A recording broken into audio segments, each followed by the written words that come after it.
আমি এতক্ষণ আপনাদেরকে সাইদি সাহেবের বাড়িটি দেখালাম। এখন তার বাজার, যেটা সাইদির বাজার যাকে বলা হয়, সেই বাজারটা এখন দেখাবো। নদীকে কেন্দ্র করেই সেই বাজারটি। তো আসুন সেই বাজারের কাছাকাছি আমরা রয়েছি।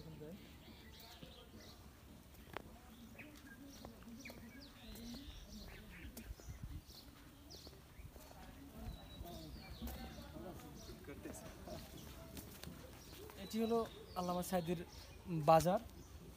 অর্থাৎ এই বাজারে এখন লোকজন নেই, কিন্তু এই বাজারে খুব কম সংখ্যক লোক থাকলেও তারা কিন্তু ধার্মিক। এতটাই ধার্মিক যে আসলে আপনি এখানে না আসলে, তাদের সাথে না মিশলে কখনো বুঝবেন না। তো আমরা বাজারটি এখন সম্পূর্ণ ঘুরে দেখাবো, আসুন। যদি তালগাছ কিন্তু স্পষ্ট সৌন্দর্য একটা দৃষ্টি এখানে প্রতীয়মান হয়।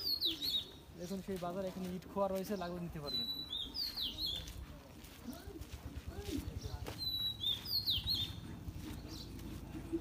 এখানে গরু জবাই দেওয়া হয়েছে, এখানে যাব না। আর যদি আপনি ক্লান্ত হয়ে যান, এখান থেকে এই যে খাবার রয়েছে, খাবার খেতে পারেন, অর্থাৎ আপনি অসুস্থ হয়ে পড়েন।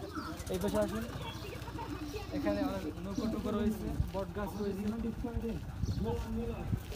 এবং নদীর যে নির্মল বাতাস, একদম ক্লিন, সেটি আপনি কোটি টাকা দিয়েও আপনি পাবেন না। এখানে আসলে আপনি ফ্রি পেতে পারবেন।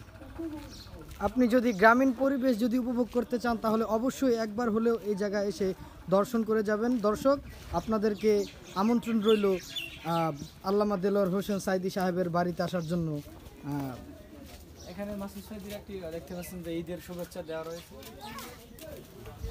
আমরা আশা রাখছি তিনি এমপি হবেন। এখানে একটু তৈলযুক্ত খাবারের দোকান রয়েছে, এখানে আপনি খেতে পারবেন। এখানে কলা রয়েছে, যদি আপনি এখানে ক্লান্তি অনুভব করলে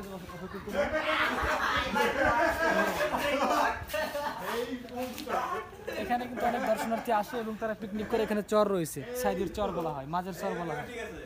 এখানে কিছু দূর দূরান্ত থেকে অনেক লোকজন এসেছে আল্লামা দেলোয়ার হোসেন সাইদি সাহেবের বাড়ি দর্শন করে। তারা এখন অনেক ক্লান্ত এক পর্যায়ে, তারা এখন এখানে একটু বিশ্রামের ব্যবস্থা করেছে। সবাই পরিবারের সকলে মিলে একটু বিশ্রামের জন্য আর কি বসে আছেন। তো দর্শক, এই হচ্ছে সেই স্থানীয় জায়গা। অনেক 6 মিল দেখতে পারবেন, এখানে গাছ কাটা হয়।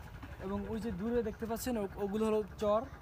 তো এখানে যদি আপনি আসেন, চর ঘুরে যাবেন, ওখানে চর রয়েছে, এটা সাইদির চর। সাইদির সাহেব উনি এখানে অসংখ্য শরণার্থীদের আশ্রয় দিয়েছেন, ঘরবাড়ি বানিয়ে দিয়েছেন। এবং এখানে ওই চরটা নতুন যাচ্ছে, ওখানে অনেকে পিকনিক করতে আসে।